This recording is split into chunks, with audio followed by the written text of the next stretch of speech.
vivendo a plenitude da graça. E esse texto de João 1,16, que diz que todos nós temos recebido da sua plenitude e graça sobre graça.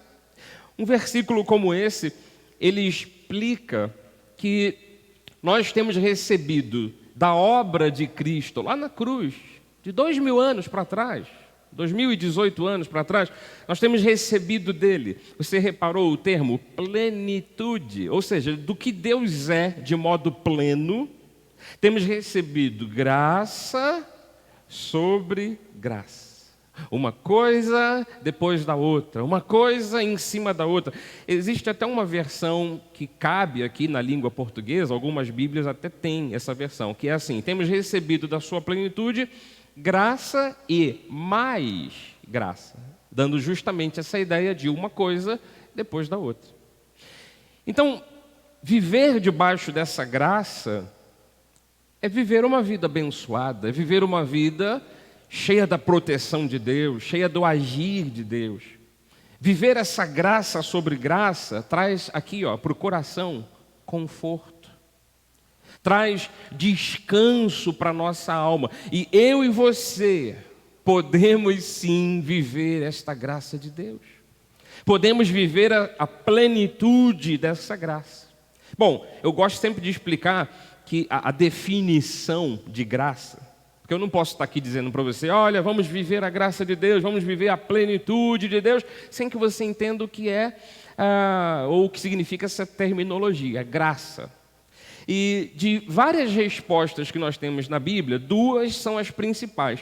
O que é graça? Em primeiro lugar, é o favor de Deus para conosco, no que diz respeito a Deus ter nos escolhido e no tempo certo nos ter chamado para a salvação. Toda pessoa só é salva, olha o que diz Efésios 2,8, porque pela graça sois salvos mediante a fé, e isto não vem de vós, é dom de Deus. Salvos pela graça, através dos meios que Deus usa, que é a fé que Ele planta aqui dentro. Eu não consigo plantar isso em você. Eu posso lhe anunciar a Bíblia, falar da verdade de Deus, mas Deus mesmo, aleluia, Deus mesmo coloca aqui dentro esse potencial de crença. Mas no que eu creio? Eu creio naquela graça que me salva. Então, a primeira graça é esse favor de termos sido salvos. No dia em que você partir deste mundo, você estará com o Senhor Jesus. Se chegar o tempo de Jesus voltar aqui pela segunda vez, como Ele prometeu, nós, os vivos, nós seremos arrebatados para os ares. Então, essa é a primeira e grande graça. Por que vem uma graça e depois mais graça? Por que é graça sobre graça? Nós temos uma segunda resposta bíblica. É que em segundo plano, graça de Deus é, na verdade, tudo aquilo que Deus fez e faz por nós, pelo fato de termos sido escolhidos por Ele para a salvação. É bem assim. Se Deus te escolheu para ser salvo e Ele te converteu e Ele anunciou o Evangelho a você através de um mensageiro, através de um pregador, se Deus lhe abriu o coração para você um dia estar com Ele lá na eternidade, para você, Deus também confere um monte de bênçãos. É a segunda graça. Até coloquei aqui um quadro que diz assim: aos que foram salvos pela graça, para estes Deus concede uma segunda graça, justamente o favor de serem os seus herdeiros. E essa é uma resposta aos corações aflitos, que mesmo convertidos, mesmo crentes, mesmo tendo uma Bíblia para conhecimento de Deus, às vezes pensam que, no final das contas, por um certo deslize, por algum acaso, por uma força maligna, passaram uma vida inteira, ou pelo menos parte da sua vida, salvos.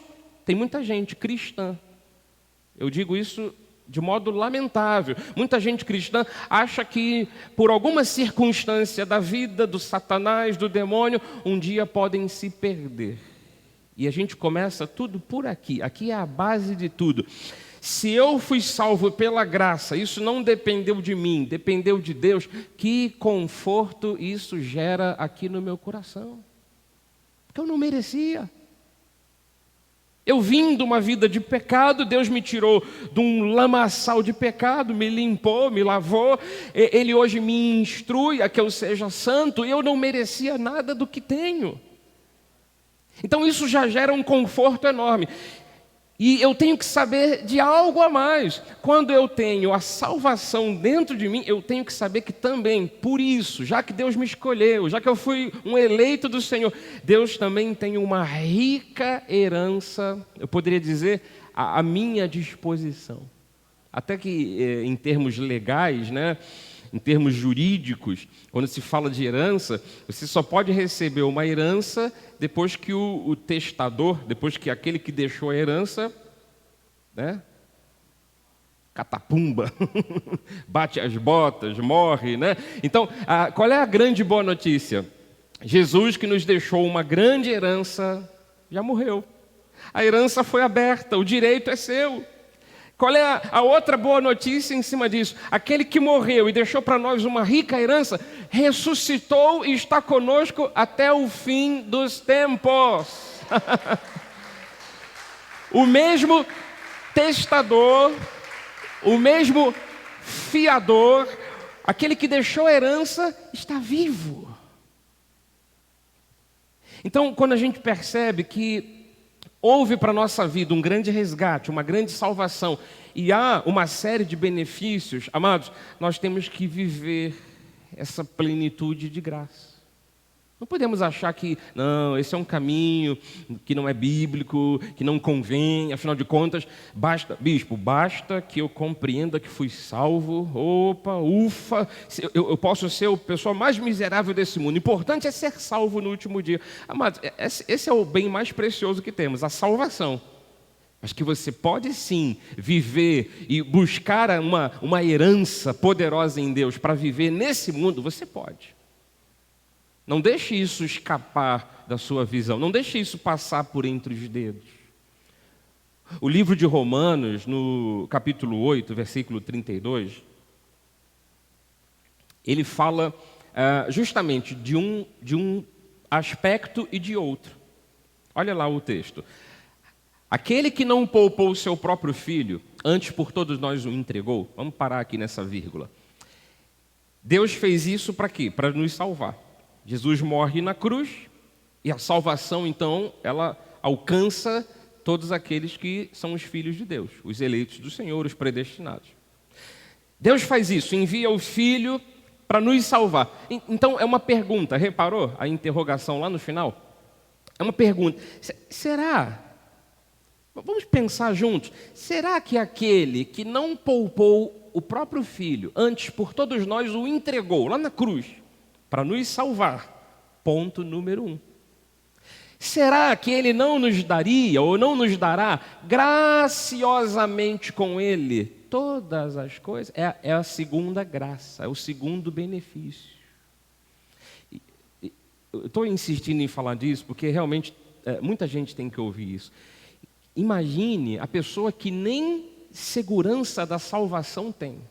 Como é que vive um coração assim? Porque se primeiro a gente tem que estar firme pensando, né? Ele nos salvou, Ele nos redimiu, Ele pagou um preço por nós, e depois ainda a gente tem direito a todas as bênçãos. Como é que fica o coração de alguém que sequer tem essa firmeza de que Cristo a salvou? Então, amados, nós somos herdeiros de todo o bem que Deus pode proporcionar. É aí que entra a nossa vida de oração.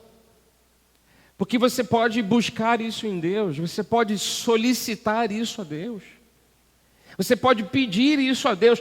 O importante, antes até mesmo de pedir, de solicitar, de rogar a Deus por alguma coisa, é que você entenda isso aqui na sua mente.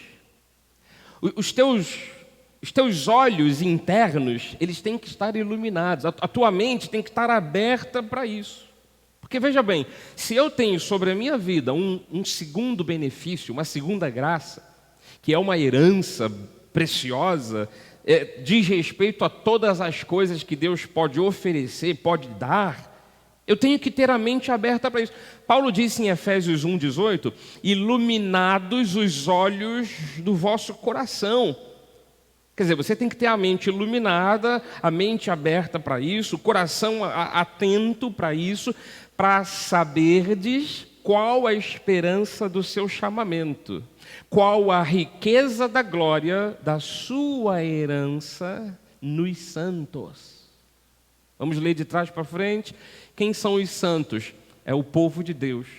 Santo homem de Deus, santa mulher de Deus, que foi santificado pelo sangue de Cristo. Não somos santos por nós mesmos, né? Senão seríamos santos do pau oco. Sabe, na época, né, que Portugal vinha aqui, depois da colonização, faziam as esculturas dos santos católicos ocas, né, de madeira oca, enfiava ouro dentro. O que estão levando lá para Portugal de volta? Não, apenas uns santinhos bem esculpidos. O pessoal daqui do Brasil esculpe muito bem. Santo do pau oco, né? Por dentro é oco, tinha lá o embuste de ouro. Como a santificação não partiu de nós, o que parte de nós hoje, e a gente tem que fazer com muito empenho, é uma vida de santidade. Agora, nós fomos santificados. No meio desses santos, eu estou falando tudo isso para a gente ler de trás para frente, né? No meio desses santos, nós temos uma herança. Essa herança, ela é rica. Essa herança rica nos pertence. Nós temos que ter esperança disso. Eu só posso ter isso quando eu tenho os olhos iluminados. O meu coração entende isso. A partir desse momento, eu posso até não ter todas as coisas ao mesmo tempo. Mas eu vou pedindo a Deus. E eu não peço com vergonha. Senhor, vê se o Senhor quebra o meu galho. Não, eu peço sabendo que é meu direito. Ter a cura de enfermidades, ter respostas de Deus, ter um caminho plano, ter portas que vão se abrindo, ter paz no coração. Quer bem maior do que ter paz na alma? O mundo não consegue oferecer isso, o mundo sequer entende quando a gente está numa boa, numa paz, né? Então você pode pedir isso a Deus. Tem gente que às vezes vem no culto de oração, ou vão em algumas campanhas para solicitar coisas a Deus, e parece que estão mendigando alguma coisa de Deus. Senhor, será? O Senhor poderia quebrar o meu galho e tal? Nem olha para mim. Enquanto que Deus quer ter relacionamento de filho, de pai e filho, né? De gente que quer fazer porque ama. Qual o pai e a mãe aqui que não oferece coisas para um filho porque ama, porque gosta? Mesmo quando você diz assim, olha, se não passar de ano, não vai ter tal e tal coisa. Ainda que você não dê, teu coração fica miudinho, né? Porque você estabeleceu regras, mas qual é o teu desejo lá dentro? É de abençoar, é de dar. Imagina se Deus esconde o rosto de nós. Não, Deus ele quer nos oferecer tudo. Então, ainda aquelas coisas que ainda não apareceram, não surgiram por N circunstâncias, eu posso solicitar isso a Deus. Eu tenho uma rica herança. Por isso que Hebreus 4,16 diz assim, ó, acheguemo-nos, portanto, confiadamente, junto ao trono da graça. Vou finalizar com esse versículo para você entender que, de novo, uma outra passagem bíblica, ela aponta para os dois sentidos. A grande graça salvadora e para outra graça que é abençoadora. Acheguemo-nos confiadamente junto ao trono da graça. Bom, que trono é esse? Que graça é essa? É da onde vem todo o poder de Deus. É da onde vem a nossa salvação. Se achegue, busque em Deus, busque nessa direção. Não está falando para buscar a salvação em si. Mas olha para esse trono, da onde veio a tua salvação, da onde veio essa primeira graça. Olha para Deus, busque isso em Deus. O quê? A fim de recebermos misericórdia e acharmos graça salvadora e graça abençoadora, para socorro em ocasião oportuna. Já que você foi salvo, então solicite a Deus graça para socorro em ocasião oportuna. De novo, um versículo da Bíblia que fala dos dois assuntos. A quem Deus salva, Deus abençoa. Para aqueles que Deus chamou e salvou por graça, Deus concede uma segunda graça, o favor de serem os seus herdeiros. E como é que eu me achego a esse trono?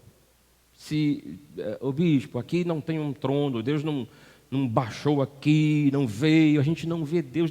Aí, bispo, é tão difícil ser um cristão porque eu não vejo Deus. Fecha os teus olhos, sabe? Começa a buscar Deus de coração. Você vai ver Deus, você vai sentir Deus, você vai ter respostas de Deus. Aliás, você vai acabar vivendo o que é aquela proposta bíblica. Você vai viver justamente a fé, que é no que eu não vejo, no que eu não percebo humanamente, mas creio de todo o coração, eu acabo tocando, eu acabo alcançando. Então, achegue-se confiadamente ao trono de Deus, a Deus. Vá em busca de Deus, busque resposta nele. E já que você recebeu salvação, receba também a misericórdia, que você consiga achar em Deus graça para socorro em ocasião oportuna, que você tenha respostas de Deus em tudo. E aquelas respostas mais demoradas, que venham na hora certa, de um modo perfeito para a sua vida. Mas que é possível você viver a plenitude da graça de Deus? Sim, é possível. Receba isso no teu coração, assim seja, assim disse o Senhor, glórias a Deus por isso. Quer dar um lindo aplauso ao Senhor Jesus? Toda a glória, todo o louvor.